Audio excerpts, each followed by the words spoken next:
A lone human man named Evan is moving through the ruins of a destroyed space station on a forgotten border world.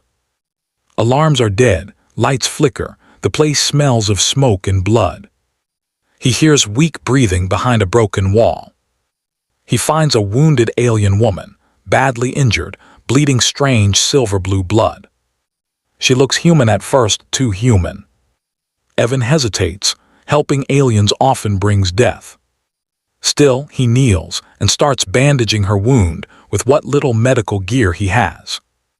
The alien woman watches him closely as he works. She is calm even while bleeding. She asks him why a human would help someone who is not human. Evan answers simply, "Because you're hurt." This confuses her. She warns him softly, "You should leave. Others will come for me." Evan refuses. He finishes the bandage. As he steps back, she grips his wrist with sudden strength. Her eyes glow faintly. She says the line from the title, "Do you realize, human, that I am not an ordinary person?" Before he can respond, the station shakes violently. Enemy ships arrive in orbit. Welcome to my channel Starlight Sci-Fi Stories. Thanks for watching. Please like and subscribe. The station was supposed to be empty. That was what the map said. That was what the scanners said. And that was what everyone believed. Evan still moved slowly. The metal floor beneath his boots was cold and cracked, bent by explosions that had torn through the station weeks ago. Broken lights flickered above him, casting long shadows that moved even when nothing else did. The air smelled of burned wires, old smoke, and something else, something organic. Blood. Not human blood. Evan stopped walking. He tightened his grip on the small plasma cutter in his hand.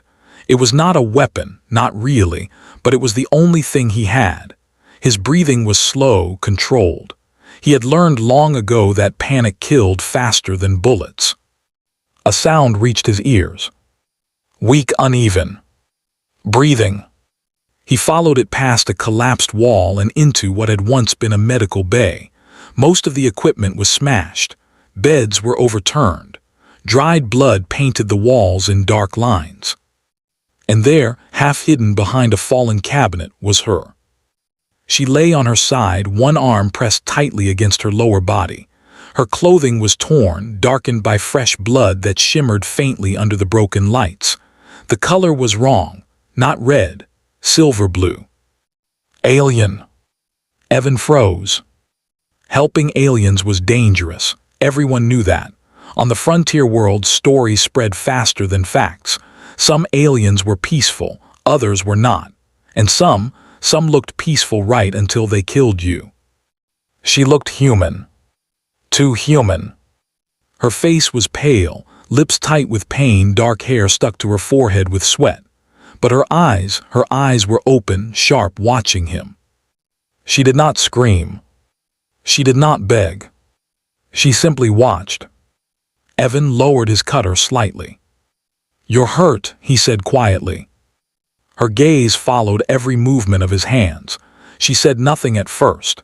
Then, in a voice calm despite the pain, she spoke.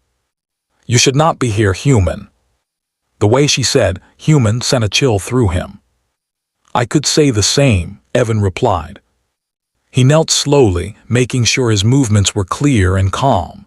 He reached into his pack and pulled out a compact medical kit. Old, patched together, but still functional.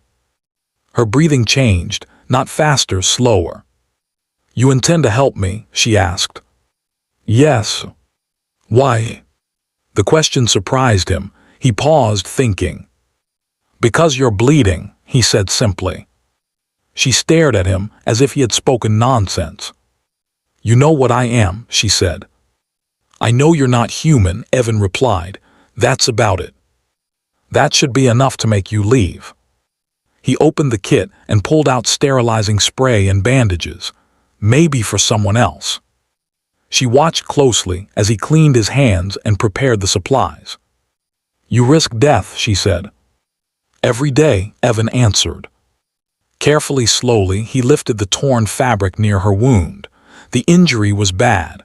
A deep cut burned at the edges, likely from an energy blade. The blood flowed thick and strange. She did not flinch when he cleaned it. "You have pain receptors," he said. "Yes, but you're not reacting." "I am trained," she replied, "and I am afraid." That made his hands pause. "Of me?" Evan asked.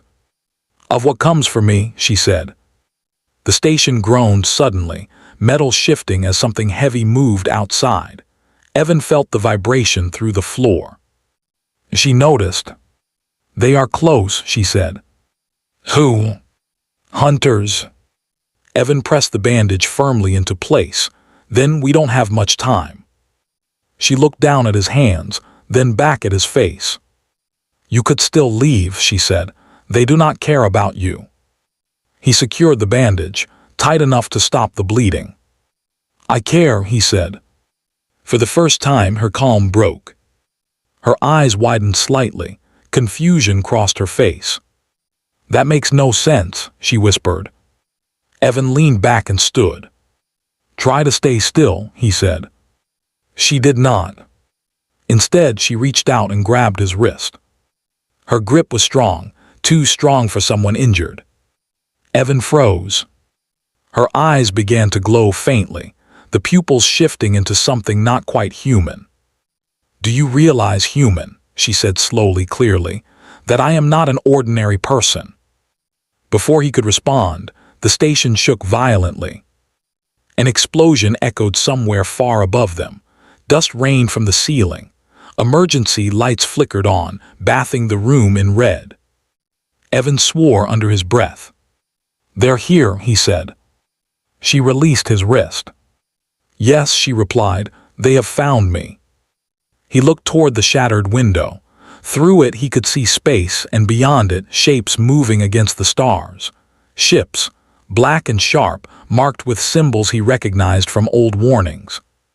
Elite hunters. Not pirates, not scavengers. Government killers. "What did you do?" Evan asked. She met his eyes. "I survived," she said. Boots hit metal somewhere down the corridor. Voices followed. Not human. Sharp, clicking sounds mixed with harsh tones.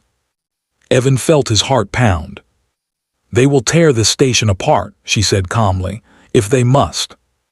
"Then we leave," Evan said. "You cannot protect me." He offered his hand. "I'm not planning to fight them head-on." She hesitated. For the first time, she looked uncertain. He saw it then, beneath the strength, beneath the calm fear. Not fear of death.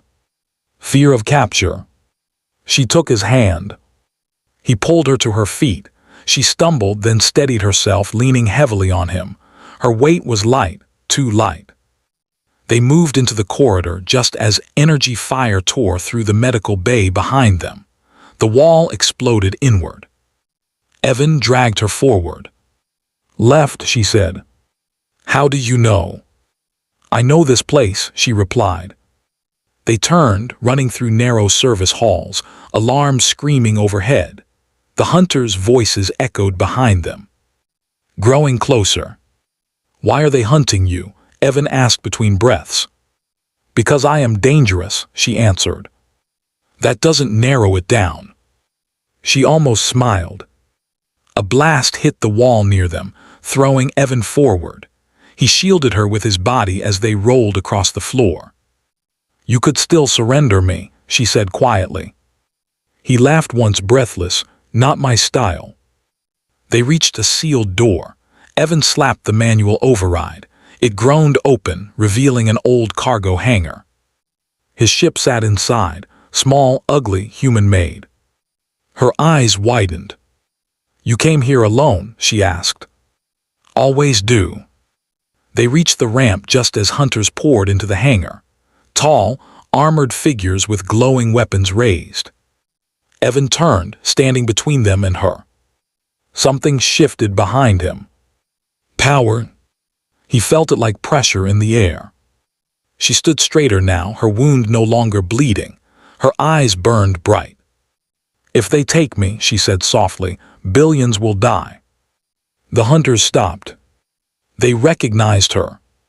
Fear passed through their ranks. Evan swallowed. "Well," he said, "guess that means we're in this together." The first hunter raised its weapon, and the galaxy held its breath. When the galaxy learned what humans really are, the first hunter fired. The energy bolt tore through the air, bright and violent, aimed straight at Evan's chest. It never reached him. The space between Evan and the hunters twisted, like heat rising from metal.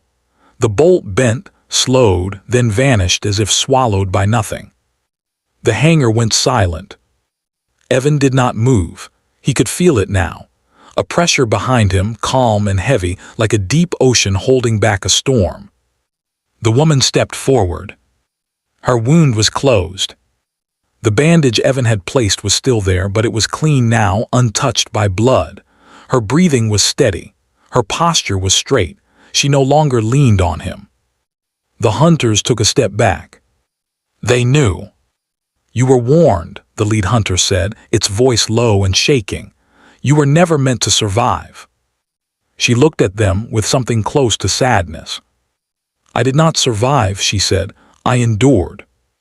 Evan swallowed. He did not understand what she was. But he understood one thing clearly. She had not lied. The woman raised one hand. The hangar doors slammed shut with crushing force. Metal screamed as systems failed.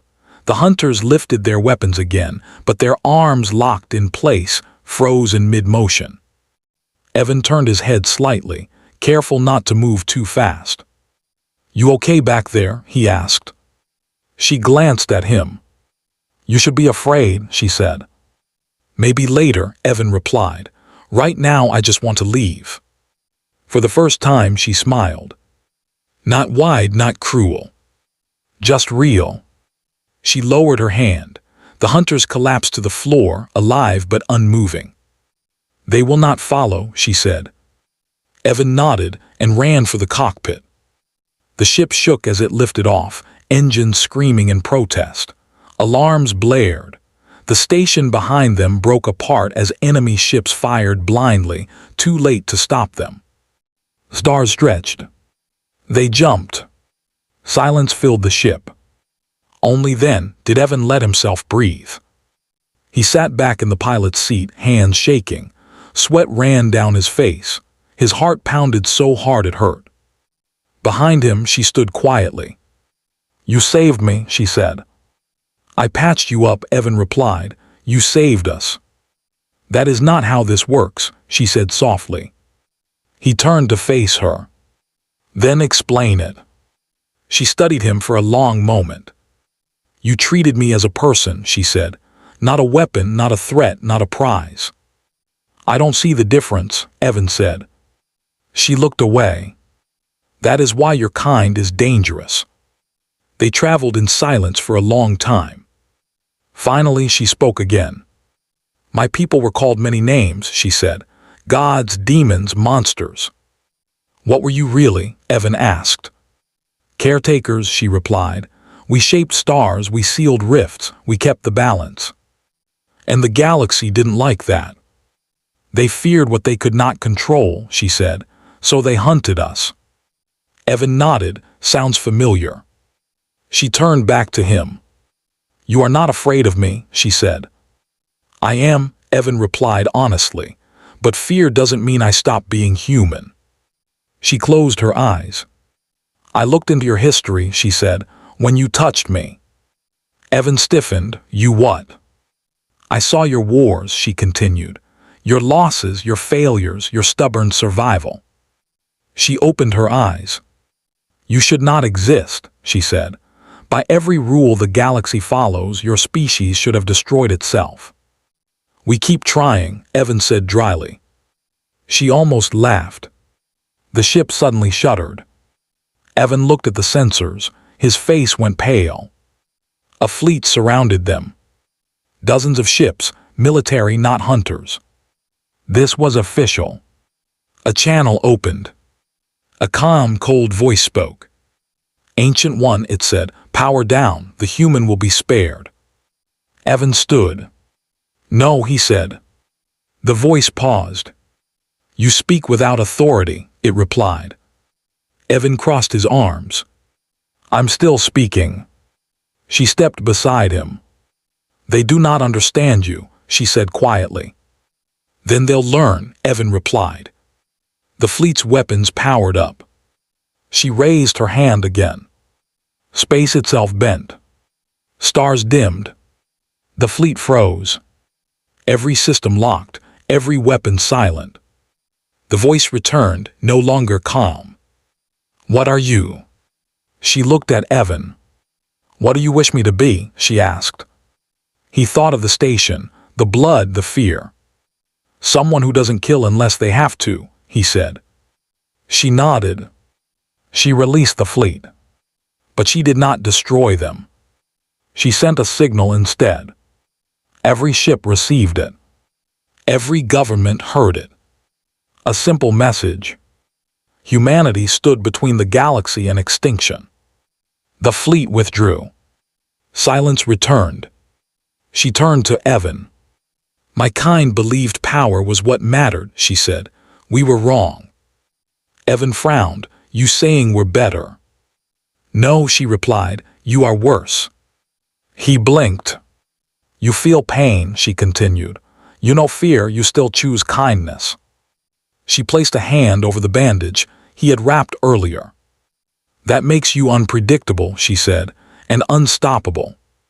They reached Earth weeks later. She did not land. She did not need to. She spoke once more to the galaxy. Humanity is young, she said, and dangerous in ways you do not yet understand. Then she vanished into the dark between stars. Evan returned home.